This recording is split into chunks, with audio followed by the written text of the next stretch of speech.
तो प्रयास कर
हमारे बीच में जो कि महान शख्सियत हैं हमारे बड़े भाई साहब हिम्मत सिंह जी हाड़ा और भारतीय गोरक्षा और धर्म रक्षण के जोरदार तालियों लगने के लिए इज्जतिया एतबार की हद की जान की तेरे प्यार की हद की मर गए हम खुली रही आंखें बस ये आपके ही इंतजार की हद थी और इंतजार का तो ये वापस से ताली चाहूंगा जोरदार हमारे बीच में हिम्मत सिंह जी हाड़ा भारतीय गो एवं धर्म रक्षण इनका स्वागत कर रहे हैं हमारे मनोज कुमार खंगार जी आयोजन समिति के सचिव साहब। जोरदार तालियां हो जाए हिंदू समाज के लिए देख रखिए अद्वितीय है। जोरदार तालियां हो जाए हिम्मत सिंह जी हमारे लिए। तालियों के साथ स्वागत सर का और मैं चाहूंगा कि सर अपनी मुखवाणी से दो शब्द करेंगे। आज हम जिस प्रांगण में बैठे हैं पहले तो उस प्रांगण की जो जय जय श्री राम बाद में एक बार मेरे साथ कहेंगे। देश में जब भी अंग्रेजों ने इसको लूटने और इसके खाली करने जब वो आए थे भंडार तब उनकी सुरक्षा में खड़ा हुआ था यही समाज खंगार। जोरदार तालियां हो जाए। खंगार समाज का जोर सुरक्षा दिखते रहना चाहिए। आज सर्वप्रथम मैं श्री महाराजा खेत सिंह खंगार जी के चरणों में नमन करता हूं कि आज उनकी स्मृति में आज इतना भव्य समारोह खंगार समाज के द्वारा जो आयोजित हो रहा है मैं उनको नमन करता हूं। और आज इस कोटा की धरती पर मैं एक ऐसी महान शख्सियत जो आज हमारे बीच में नहीं है मैं उन्हें भी आपके माध्यम से नमन करना चाहता हूं जिनका नाम था स्वर्गीय श्री भुवनेश जी खंगार। उनके लिए आज मैं उनका नाम आप लोगों के बीच में इसलिए ले रहा हूं कि जब वो जीवित थे तो मुझे आज भी पता है कि इस आयोजन में आपके समाज में जब मुझे आने का मौका मिला तो उनके माध्यम से इसकी जो भव्यता थी आज उसमें कमी न आने का काम जो एक पुत्र का होता है वो किया है वो काम जिनका आपके बीच में आया हूं। सर्वप्रथम तो मैं इतना कहना चाहूंगा कि जिस तरीके से खंगार समाज वीरता स्वाभिमान और समर्पण का प्रतीक रहा है कितनी ही कठिनाइयों का सामना करके आज यहां पे खड़ा है जो कभी टूटा नहीं जिसने अपने साहस शिक्षा को कभी छोड़ा नहीं और आज वो उसकी बदौलत है कि आज खंगार समाज का वर्चस्व और लोहा पूरा देश मानता है। मैं आज आपके समक्ष कृष्ण बने जिनके लिए ग्वाल वो मेरी गौ मैया है। आज पूरे विश्व के अंदर जो उसको थाली में परोसा जा रहा है आज जो हमारे धर्म का मूल आधार है जो सड़क पर कूड़ा कचरा खा रहा है फिर किस चीज का हमको गर्व करवाया जा रहा है जब मेरा धर्म कूड़े कचरे में जा रहा है। ग्रंथों पुराणों में हमने पढ़ा कि 33 कोटि देवी देवताओं का नाम है गौ माता। जब मैं बचपन में छोटा था पढ़ता था तो रुमालियां खड़ी हो जाती थी जब बोलते थे गौ माता की। आपकी रुमाली खड़ी होती थी, अभी भी होती है, लेकिन मेरी आत्मा रोती है कि ये बुद्धि क्यों दी ईश्वर।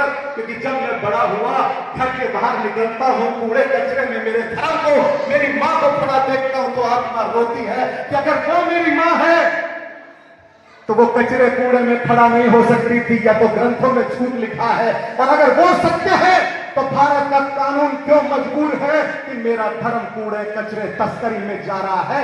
उनके लिए कानून संरक्षण संवर्धन का अब तक भी क्यों नहीं बन पा रहा है? एक प्रश्न उठाया, आपके समक्ष रखना चाहता हूं कि अभी मैंने बुद्धिजीवियों को एक प्रश्न पूछा कि मेरे धर्म का जो मूल आधार है उसको मृत्यु के उपरांत उसकी चमड़ी हड्डी निकालने का ठेका दिया जाता है। तो उन लोगों के ये जवाब है कि ये तो सालों की प्रथा है, इसका क्या हो सकता है। मुझे क्रोध आता है उनकी बातों पर, जो इस तरह का शब्द बोलने का प्रयास करते हैं और हमारी बात को दबाने का प्रयास करते हैं। अगर हम क्षत्रिय हैं, क्षत्रिय वो नहीं जो उस कुल में पैदा होता है, क्षत्रिय वो है जो धर्म और देश की रक्षा के लिए खड़ा होता है। तो हमने एक प्रश्न उठाया कि ऐसे तो जब राजा युद्ध लड़ा करते थे, जब वो शहीद हो जाया करते थे, तो उनकी जब महिलाएं सती हो जाया करती थी, जब वो प्रथा बंद हो सकती है, जो कानून के पट्टी बंधी हुई थी, जब वो हटाई जा सकती है, तो हमारे धर्म के मूल आधार की चमड़ी और हड्डी को ठेका भी हटाया जा सकता है और उनको भी धरती में, मिट्टी में स्थान दिया जा सकता है। क्यों नहीं दिया जा सकता? लेकिन आपको मैं बता दूं, आप लोगों की ताकत से बदलाव आ रहा है। लाखों बीघा जमीन फॉरेस्ट की पड़ी है जिसमें आप पांव नहीं रख सकते हैं। तो जो गौ माता है, क्या मृत्यु के बाद उनके शरीर को धरती माता के प्रांगण में सोने का अधिकार नहीं है? क्या मैं पूछना चाहता हूं, मैं पूछना चाहता हूं, क्या वो सम्मान के पात्र नहीं है? या तो उसको धर्म के आधार से हटा दिया जाए कि वो मेरी मां है, क्योंकि आत्मा रोती है जब मंदिर में बोला जाता है गौ माता की जय, और उसका ठेका खाल हड्डी निकालने के लिए छोड़ दिया जाता है, क्योंकि उसकी हड्डी से ये शक्कर साफ करने का काम करते हैं। चमड़ों के अंदर आपके धर्म गणेश जी और बालाजी के ऊपर चांदी का वर्ग लगा करके दुष्ट कर्म करते हैं, गलत काम करते हैं, और हमसे कहते हैं कि नहीं ये बहुत शुद्ध है। अरे क्या आप दूध चढ़ा रहे हो, क्या वो शुद्ध है? क्या जो घी तिरुपति बालाजी मंदिर के अंदर सालों से चढ़ाया जा रहा था, जब जांच की गई तब ये पाया गया कि इसके अंदर चर्बी मिलाई गई थी, तो क्या उनको मृत्यु दंड अब तक दिया गया? अगर नहीं तो इनको कौन बढ़ावा दे रहा है? आपको मांग करनी पड़ेगी। और हमारे सभी जो धर्म के हमारे प्रचारक हैं, हमारे संत समाज हैं, के नाम पर हम मर मिटने को तैयार हैं। जब हम मथुरा में जाते हैं, एक कानों में आवाज सुनते हैं, खून खोल जाता है।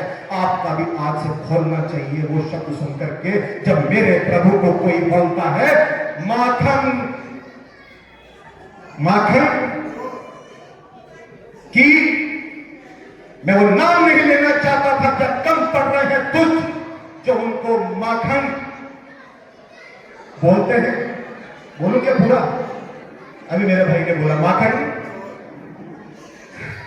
आत्मा रोती है कि आप अपने परम पूज्य आराध्य देव का मनोरंजन के लिए कह रहे हैं माखन की जय। ऐसा लगता है किसी ने कलेजे में चाकू मार दिया। लेकिन यहां पर तो मनोरंजन के लिए सिर्फ एक ही चीज बताई जाती है। क्या कभी हमें यह पढ़ाया जाता है कि महाभारत में श्री कृष्ण ने सुदर्शन चक्र उठाकर दुष्टों को जवाब देने के लिए महाभारत सिखाई थी, लेकिन फिर उन्हीं कृष्ण को नचैया कवैया शाम चूड़ी बेचने आया ये क्यों बताया जाता है? कृष्ण ने युद्ध भी किया था, ये क्यों नहीं सिखाया जाता है? क्यों नहीं सिखाया जाता है? क्योंकि अगर आज आपने संकल्प ले लिया कि हम जितने भी जागरण होते हैं, जितने भी हमारे संस्कारों में आप और हम सब ऐसे कुछ आयोजन करते हैं जिसमें जानकारी के अभाव में हमारे जिस बालाजी को कौन कौन मानते हैं, पर हाथ खड़ा करके बताना। मैं आज कड़वी बात कर रहा हूं आपके बीच में।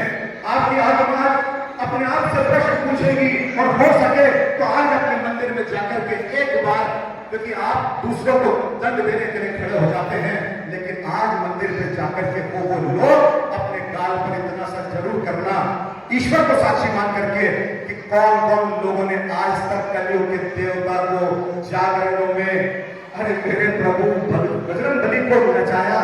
अरे कपड़े पहनकर हम क्या करते हैं, दौड़ा दौड़ा रे गोला लेकर दौड़ा रे, अपने मनोरंजन के लिए आप अपने आराध्य पूज्य भगवान को नचाते हो।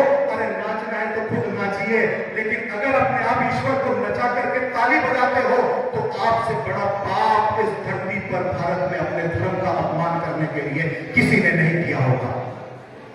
क्या मैं सही कह रहा हूं? अगर अपने धर्म का मजाक आप देखते हैं, उन आयोजकों को नहीं टोकते हैं, तो फिर किसी ने नहीं किया यह धोखा, आपने दिया है उसको मौका। अभी मारिए चौका और उसको कान में बोलने का हिम्मत कीजिए कि मेरे धर्म का अपमान नचा करता मत कीजिए। इसलिए मैं आपसे निवेदन करूंगा, आज आप सभी संकल्प ये लेंगे कि आज हमारी सत्ता राज्य और केंद्र सरकार में है, क्योंकि हमारे यहाँ पर मुख्यमंत्री जी कहते हैं जब वो विधानसभा जाते हैं तो गौ की चरण वंदना करके जाते हैं। माननीय हमारे जो देश के रक्षक हैं, आज हमारी आत्मा होती है कि गौ तस्करी में जा रही है। मैं चाहूंगा क्षत्रिय और कंगाल समाज से एकजुट होकर के आह्वान करें कि जब तक, या तो प्रण लीजिए कि साल भर तक हम ऐसा कोई काम को रोक करके पूरी ताकत से पहले अपने धर्म के मूल आधार को, गौ को सम्मानीय गोचर भूमि पर जब शेर के लिए अभयारण्य बनाया जा सकता है, तो मेरी गौ ने कोई पाप नहीं करा, उनके लिए गौ अभयारण्य बनाया जाना चाहिए, उनको सम्मान से स्थान दिया जाना चाहिए। क्योंकि अगर आपका धर्म कचरे के स्थान पर है तो ये मान के चलना आपके जितने भी धार्मिक अनुष्ठान है वो निष्फल होते जाएंगे। और आपने हिम्मत क्यों रखा? आज हिम्मत करनी पड़ती है क्योंकि बुरा बोलना पड़ता है। जो गणेश जी हमारे प्रथम पूज्य देव हैं, एक छोटी सी बात कहकर अपनी बात को विराम दूंगा।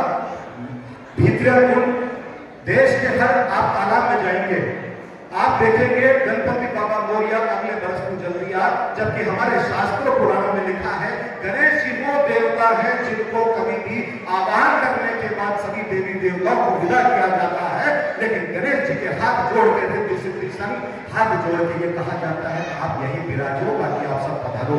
लेकिन आप लोगों की जानकारी के अभाव में हम गणेश जी का पूजन करते हैं, और जब उनको आप छोड़ करके आते हैं, हम लोग वहां खड़े होकर के आह्वान करते हैं। दुख होता है कि लोग साथ नहीं दे पाते, क्योंकि उन गणेश जी भगवान की गर्दन कटने पर मां ने तांडव कर दिया था। तांडव उन गणेश जी की मूर्तियों को कचरे की गाड़ियों में डाल करके कचरे के स्थान पर पहुंचाया जाता है, तो ये पाप किसके द्वारा किया जा रहा है? तो गणेश जी का अपमान, देवी देवताओं का अपमान हमसे ये हो रहा है। आप लोगों के बीच में आया, मेरी कोई बात बुरी लगी तो मैं क्षमा चाहता हूं। और आज कंगाल समाज के द्वारा आयोजित जो आज हमारे बीच में परम सम्मानीय पूजनीय जो आज दुनिया में नहीं है, मुझे उनका काफी ज्यादा स्नेह मिला। हम लोग काफी साथ में रहे, धार्मिक काम किए। आदरणीय स्वर्गीय भूमेश जी खंगार जी, आज उनके जाने के बाद भी जिस तरीके से अजय खंगार जी और आपकी पूरी टीम ने जो खंगार समाज को एकीकृत करके क्षत्रिय समाज, जो सम्मानीय, जो क्षत्रिय समाज का अंग है,